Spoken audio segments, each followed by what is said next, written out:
It started as a normal evening. I was sitting in my living room, minding my own business, when I heard a sharp knock on the door. At first, I thought it was just a neighbor, but the moment I peeked through the peephole, my stomach dropped. Two men, in what looked like police uniforms, were standing there, looking serious and intimidating. They claimed to be there on orders from the HOA, and their tone left no room for questions. My heart was racing, and fear took over. I couldn't believe this was happening in my own home. I tried to stay calm, but something felt off. Their badges looked slightly wrong, and their uniforms didn't seem quite right. I hesitated, and that split second probably saved me. Just as I was about to open the door fully, I heard the unmistakable sound of a real sheriff's voice behind me. I froze. The next thing I knew, the door swung open, and there he was, the real sheriff, standing there with a calm but serious expression. The fake officer stepped back, and everything I thought I knew about safety in my neighborhood started to crumble. This was no ordinary dispute with the HOA. Something deeper, something almost unbelievable, was unfolding right in front of my eyes. Who were these imposters, and why had they come to my door? The tension in the air was thick, and I knew that whatever happened next could change everything.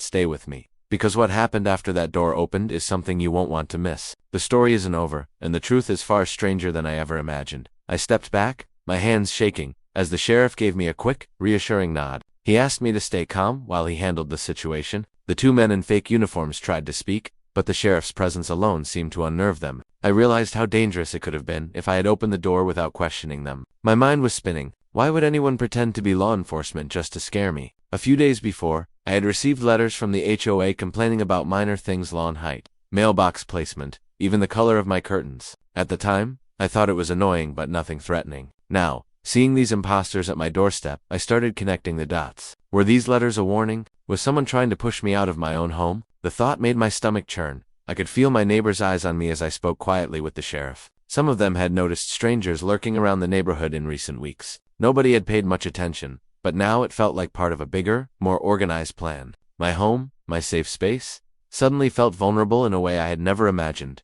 The sheriff asked me to stay inside while he investigated further, but my curiosity was impossible to contain. I needed answers. Who was behind this? And why were they targeting me specifically? Every shadow outside seemed like it could be hiding a new threat. As I watched from the window, I couldn't shake the feeling that the real danger hadn't even arrived yet, and that whatever was coming next would change everything. That as the sheriff took statements and examined the fake badges, I sank into the couch, trying to process everything. My mind kept replaying the moment I saw those men at my door. They weren't just pretending they had confidence, like they expected me to obey without question. That part scared me the most. I realized this wasn't just an HOA dispute anymore. Someone was deliberately trying to intimidate me. Meanwhile, whispers spread through the neighborhood. Some neighbors admitted they had seen strange vehicles parked at odd hours, while others mentioned unfamiliar faces walking the streets. Suddenly, the HOA letters didn't seem like isolated annoyances. They felt like pieces of a carefully orchestrated puzzle. I started thinking about who could benefit from scaring me or pushing me out. Could it be someone with a personal grudge? Or was it something more organized, more dangerous? As the sheriff spoke on his radio, I caught bits of his conversation. He mentioned checking security cameras, verifying vehicle registrations, and even speaking with other local law enforcement.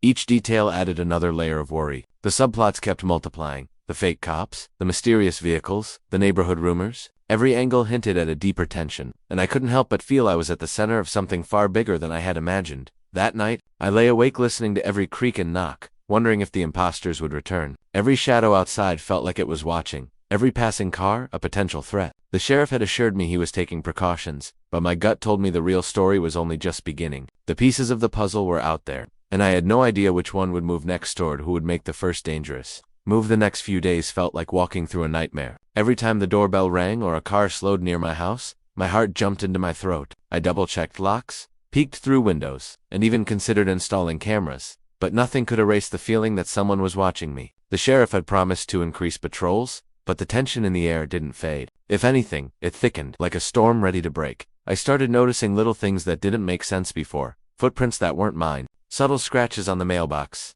and a sense that someone was lingering just out of sight. Even neighbors who had been friendly seemed tense, exchanging quick glances and whispered warnings. It felt like the entire neighborhood had been pulled into a web of fear and uncertainty, and I was stuck in the center. Then, one evening, as the sun dipped behind the trees, a shadow moved along the edge of my property. I froze, heart racing, and reached for my phone to call the sheriff. But before I could dial, the shadow shifted, and I realized it wasn't alone. There were two figures, moving with precision, as if they knew exactly where I was at every moment. My mind flashed back to the fake cops, the strange letters, and the mysterious vehicles. Every threat that had seemed disconnected now felt part of a single, sinister plan. I knew something was coming, something that would push me to the edge. I could hear distant sirens, the sheriff possibly nearby, but the figures didn't seem afraid. I was trapped between the unknown dangers outside and the questions that burned inside me. Who were they really, and how far would they go to get what they wanted? The tension was unbearable, and the answer was about to arrive in a way I never could have imagined.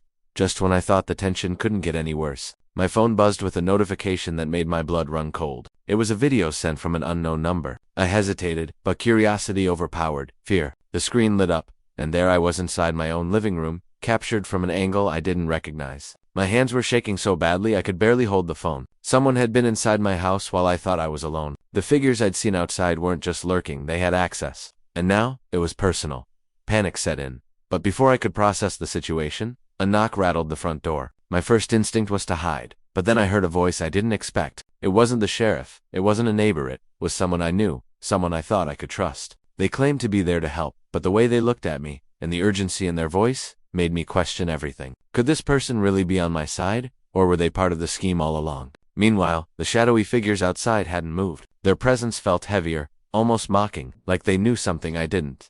The HOA letters, the fake cops, the mysterious vehicles, it was all converging into one terrifying reality. My sanctuary, my home, felt like a trap, and every decision I made now could have consequences I wasn't ready for.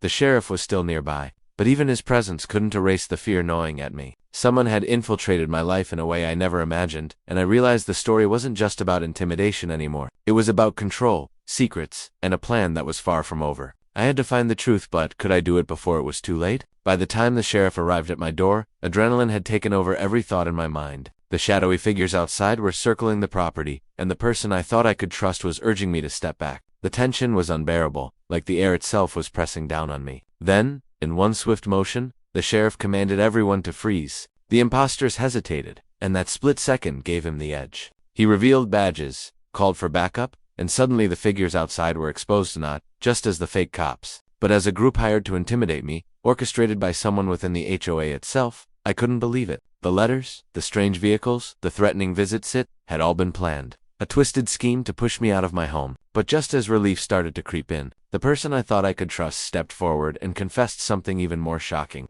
They had discovered the plan weeks ago, but had stayed silent to protect someone else in the neighborhood. Their betrayal cut deeper than the fear I had felt, and I realized that danger had been closer than I ever imagined. Backup arrived. The imposters were taken into custody, and the sheriff assured me the immediate threat was over. My home, my sanctuary, was finally safe for now. But as I stood there catching my breath, my phone buzzed again. Another unknown number, another message. And this time, it wasn't a warning or a video, it was a photo of the sheriff's badge lying on my doorstep, untouched, as if someone else had been watching the entire resolution unfold. The story wasn't over. It had only